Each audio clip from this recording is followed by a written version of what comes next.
Hi guys, eto pala yon. So etong account na to, grabe, Mr. Sex Appeal. Sino ba to? Tignan nga natin. Alakas ng loob ba? Okay. Dear Lenny, what is this information? She's busy but let me help. It's like when you think and act like you're sexy and appealing. Oh wait, that's not disinformation. That's delusion. Talaga lang. Isang attorney pa man din ang nagsabi ng ganito. Kailan ba umakto si Attorney Leni Robredo na siya ay appealing? Siya ay sexy? Kailan ba siya kumilos? At yun nga, yung umakto nga na ganito, mukhang wala naman. Ito ba ang iisipin ni Atty. Leni Robredo? Napaka-busy niya sa mga panahong ito. Okay, sana kasi yung mga katulad ni Mr. Sex Appeal, abay, gawan niyo ng paraan, maging busy rin po kayo. Kahit wala naman sigurong ka-busy-busy sa inyong buhay, di magkunwari kayong busy para hindi niyo natignan yung mga taong totoong busy at kung ano-ano po ang sinasabi niyo. Oh wait, that's disinformation. That's not disinformation, that's delusion. Pero yun nga, Mr. Sex Appeal. So alam niyo po ang ibig sabihin nun. Parang eto po ata or kayo po ata yung may delusion . Eto yun .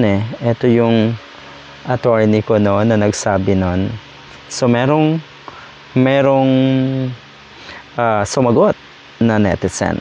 Ang sabi niya, ang lakas ng loob maglagay ng profile name na Mr. Sex Appeal, pero ang height mataas lang ng konti sa tae ng kalabaw. Sunog, di ba? So palpal. Nga naman, ito yung madalas kong sabihin. Ako, napakarami ko rin kapintasan talaga. Ibig mo sabihin na ito na wala akong karapatang mamintas? Yes. So kung ako po ay walang kapintasan, meron ba akong karapatang mamintas? Wala rin. Okay, wala rin po talaga. Kung yun ngang may or walang kapintasan ay walang karapatang mamintas, paano pa kaya yung mga taong marami rin namang kapintasan?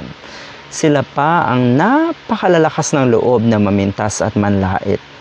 Yung mga pulangaw na mga influencers, nakakadiri po kayo sa mga pag-uugali niyo.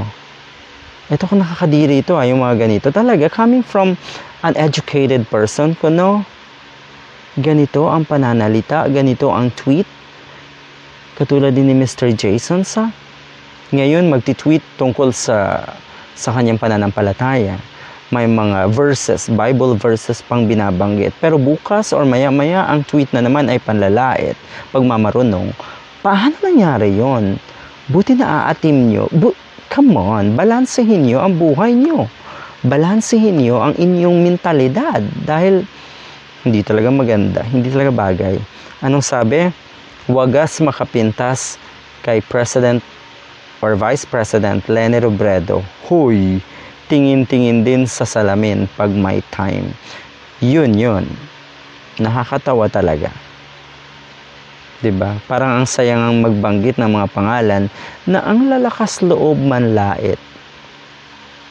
Ang lalakas loob na mamintas. Pero sila yung napakaraming kapintasan. Ano ba to? Talaga? Walang mga salamin? Parang hindi nyo kilala ang sarili nyo? Abay, talo kayo sa buhay. 'Di ba? Dahil ang motto ko lagi, bago ko kilalanin yung ibang tao, abay dapat kilala ko yung sarili ko muna. Dahil ang pinakamasakit doon, hindi mo alam na mas kilala ka ng ibang tao. It's like other people know you more than you know it yourself. Masakit yon. Hindi ko alam na ako pala ganito, pero alam ng mga tao sa paligid ko. Ang saklap nun. Okay, kaya alam ko po na hindi talaga or talagang matinding kapintasan ang ilong ko. Alam ko yan. Bago pa man malaman ng iba, abay alam ko na yan. Bago pa man malaman ng iba kung anong hugis ng mukha ko, alam ko na yan. Yun yung ibig kong sabihin. Ang kapal ng mukha, no? Ang lakas ng loob din. At talaga lang, ganito yung mga pananalita ng mga kuno ay educated dito sa ating bansa. Saklap.